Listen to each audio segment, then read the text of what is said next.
Clara stood at the altar alone, and the entire church had gone quiet in the worst possible way. Not the reverent silence of a sacred moment, the suffocating silence of 500 people watching a woman's life collapse in real time. Her bouquet trembled in her hands, the white roses her mother had spent 3 weeks selecting, the dress that had taken 4 fittings to get right, the vows she had rehearsed quietly to herself every night for 2 weeks, standing in front of her bathroom mirror, smiling like a fool. All of it meaningless now. Because Daniel was not here. The officiant cleared his throat for the third time. Her maid of honor, Priscilla, leaned in from behind and whispered, "Clara, maybe he's just stuck in traffic." But the words came out thin and hollow, and both of them knew it. 30 minutes had passed. Then her phone buzzed from inside, the small clutch Priscilla was holding. Clara took it with numb fingers and read the message. "I'm so sorry. I fell in love with someone else. Please don't call me." The phone slipped. Priscilla caught it. And Clara stood there, staring at the altar flowers, feeling nothing and everything at the same time. The organ had stopped playing at some point. She could hear someone crying softly in the third row. She could hear the sharp intake of breath spreading through the pews like a slow wave. She could feel the heat of 100 phone cameras pointed at her face. Someone in the back had already gone live on social media.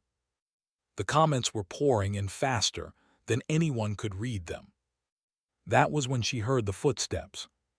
Slow, deliberate, coming from the far end of the last row.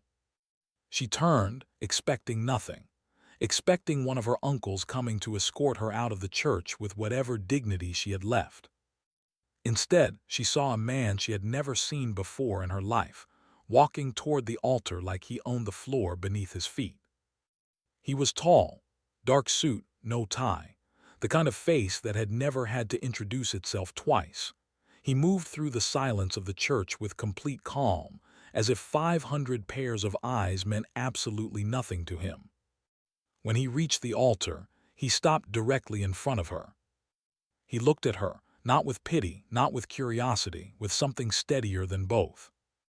"My name is Marcus Vale," he said quietly, "and I think you deserve better than leaving this place alone." Clara stared at him. "I'm sorry, do I know you?" "No," he said, "but I knew your father." Before she could respond, he spoke again, louder this time so the entire church could hear. "If you're willing, I will marry you today." The gasps that followed were almost violent. Her mother stood up from the front pew. "What on earth?" "Clara," his voice was low again just for her, "you don't have to say yes, but if you walk out of here alone right now, those cameras will follow you to the car. They'll follow you to your home. They will not stop. Whatever just happened to you, you don't deserve that." Clara looked at this stranger. She looked at the doors. She looked at the 500 faces staring at her with that horrible combination of sympathy and entertainment. She thought about her father, dead 3 years now. She had no idea how this man knew him. She thought about Daniel's message sitting on her phone. "Please don't call me." She turned back to Marcus Vale. "One condition," she said. "Name it. You explain everything tonight." He held out his hand. "Tonight." She took it. And the church erupted. If you're watching this and your mouth is open right now, you are exactly where this story needs you. Subscribe and hit the bell so you never miss what comes next, because it only gets more intense from here. They were married that evening in a quiet ceremony at the registrar's office, with only Priscilla and Marcus's lawyer present as witnesses. No flowers, no music, no crowd. Just two strangers signing a document that would change everything. In the car afterward, Clara sat with her hands folded in her lap and stared at the gold band Marcus had produced from his jacket pocket like it had been there all along. She didn't ask where it came from. She didn't ask a lot of things. "You said you knew my father," she said finally. Marcus was quiet for a moment. Then, 7 years ago, I was in a car accident on the Brenton Highway. My vehicle went through the guardrail. I was unconscious. The car was filling with water. Clara turned to look at him. Your father was driving behind me. He stopped. He went into the water. He pulled me out. Marcus paused. He refused my name, refused money, said he was just doing what anyone would do. He glanced at her. Most people wouldn't. Clara felt something tighten in her chest. That was exactly what her father would have said. He died 18 months later, Marcus continued. By the time I found out, it was too late to do anything for him, but I never stopped thinking about his family. He looked straight ahead. When I heard his daughter was getting married, I came to see for myself that she was happy. The silence stretched. And instead you watched my fiancé abandon me in front of 500 people in a live stream, Clara said. Yes. And your solution was to propose marriage to a complete stranger. It was impulsive, Marcus admitted. I won't pretend otherwise. Clara almost laughed. It wasn't funny, but it was so absurd that something in her chest cracked just slightly open. They agreed on terms before they reached his estate on the outskirts of Harlow City. Separate rooms, no romance, no public displays beyond what was necessary to maintain credibility. 1 year, then a quiet, private divorce. Clean, simple, no complications. Clara told herself it would be fine.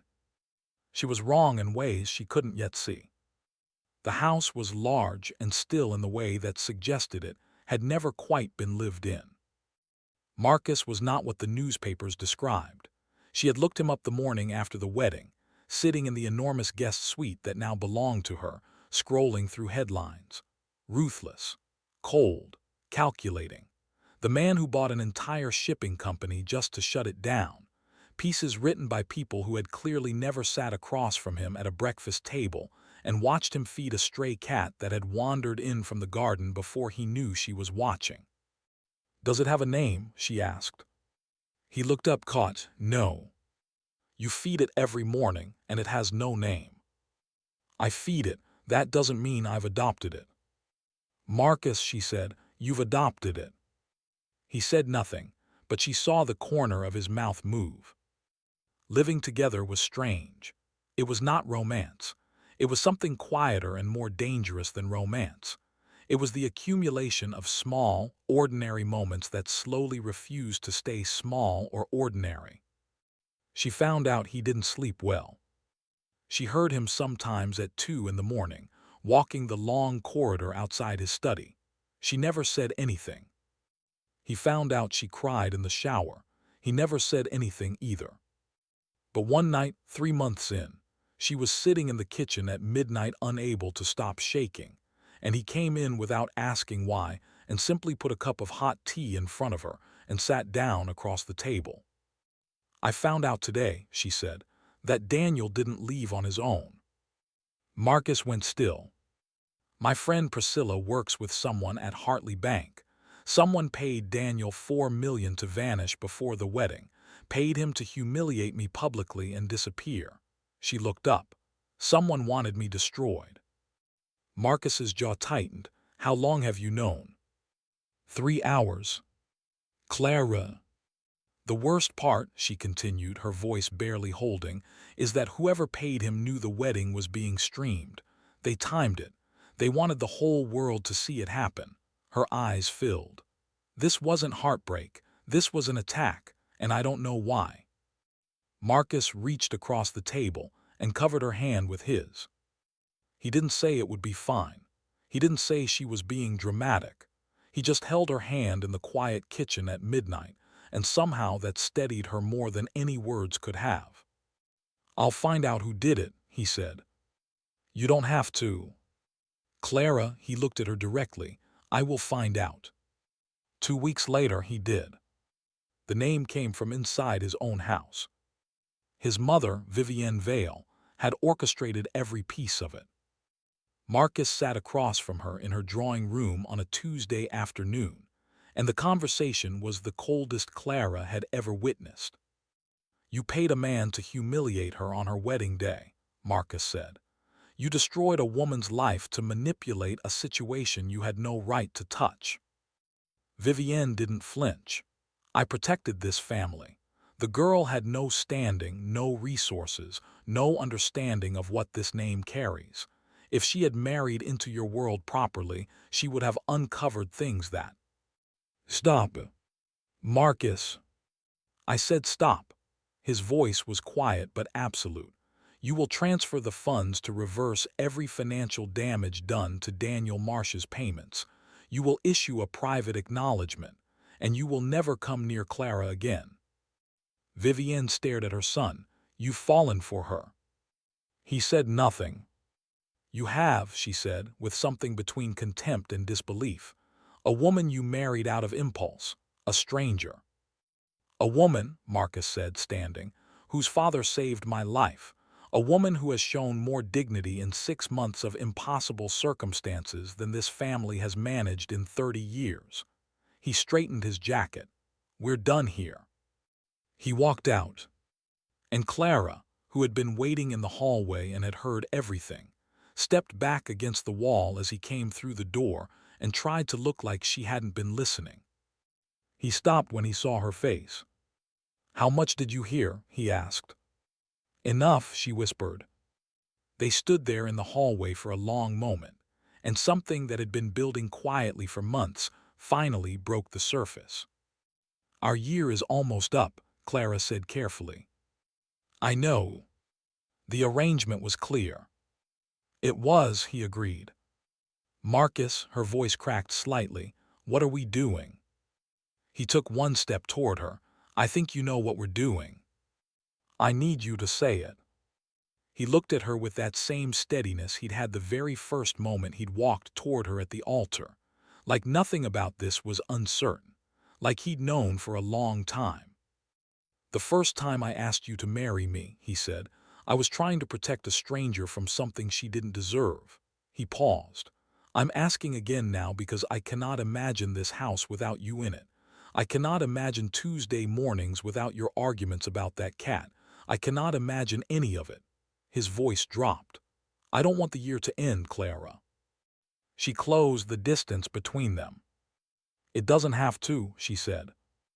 If this story held you from the very first second, you already know what to do. Like this video, drop a comment telling me the moment you knew Marcus was different, and subscribe because the next story is already waiting for you. Don't let the algorithm bury it. See you there.